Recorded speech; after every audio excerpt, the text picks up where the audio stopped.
P D M نے مساق پاکستان کے نام سے 12 نکات سامنے رکھے۔ 12 نکات میں پہلا نکتہ ہے کہ وفاقی اسلامی جمہوری پارلیمانی آئین نے پاکستان کی بالادستی اور عملداری یقینی بنائی جائے۔ دوسرا ہے پارلیمان کی خود مختاری۔ تیسرا ہے سیاست سے اسٹیبلشمنٹ اور انٹیلیجنس اداروں کے کردار کا اختتام۔ چوتھا ہے آزاد عدلیہ کا قیام۔ پھر ہے آزادانہ، غیر جانبدارانہ اور منصفانہ انتخابات کے لیے اصلاحات اور انعقاد۔ عوام کے بنیادی انسانی اور جمہوری حقوق کا تحفظ، صوبوں کے حقوق اور 18ویں ترمیم کا تحفظ، مقامی حکومتوں کا مؤثر نظام، اظہار رائے اور میڈیا کی آزادی کا دفاع، انتہا پسندی اور دہشت گردی کا خاتمہ، نیشنل ایکشن پلان پر عمل درآمد، مہنگائی، بے روزگاری، غربت کے خاتمے کے لیے ہنگامی پلان، آئین کی اسلامی شقوں کا تحفظ اور عمل درآمد۔ اب ان 12 نکات سے میرے خیال میں حکومت اس سے زیادہ زور شور سے بولتی ہے ان کے اوپر۔ عمران خان کی آپ جتنی تقریریں اٹھائیں شاید آپ کو کم و بیش یہ تمام چیزیں اس کے اندر ملیں گی۔ ریاست مدینہ کا بھی زور دیں گے انتخابی اصلاحات کے اوپر، تو کل ہی انہوں نے بات کی۔ پھر اس طرح سوشل پروٹیکشن، وہ جو آج کل بے آسرا لوگوں کے لیے گھر میں آ رہے ہیں، روزانہ اپنی تقریروں میں تذکرہ کرتے ہیں۔ اگر یہ منیمم کامن پروگرام بنا کر یہ حکومت بھی اور اپوزیشن بھی کم از کم لوگوں کی بھلائی کی خاطر کچھ ایشوز پہ آگے بڑھ سکتے ہیں تو بڑھ جائیں، فساد والی کیفیت تو کم کریں، پاکستان تو آگے چلے۔ آج تقریروں میں ہم نے کچھ سٹیٹمنٹس بھی رکھی ہیں جو پروگرام کے آغاز میں آپ کو دکھانا چاہوں گا۔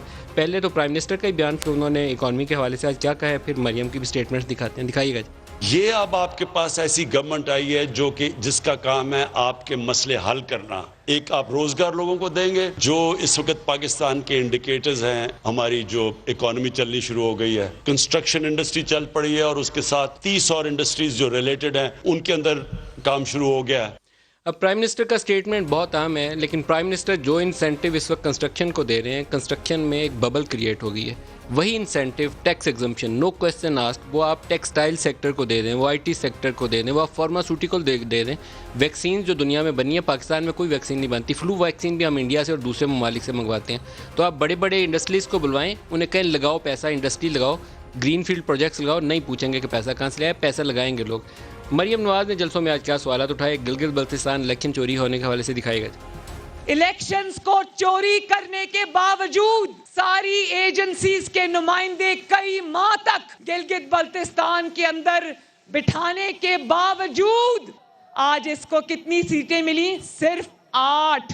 ایسی عبرتناک شکست، توبہ توبہ توبہ توبہ۔ ان 8 سیٹیں جو آپ کو بھیک میں مل گئی ہیں، ان کی مبارکباد بھی ہم سلیکٹرز کو دیتے ہیں۔ فکسڈ میچ کے باوجود تمہیں مینڈیٹ نہیں ملا، تمہیں صرف وہاں پر بے ساکھیاں ملی ہیں۔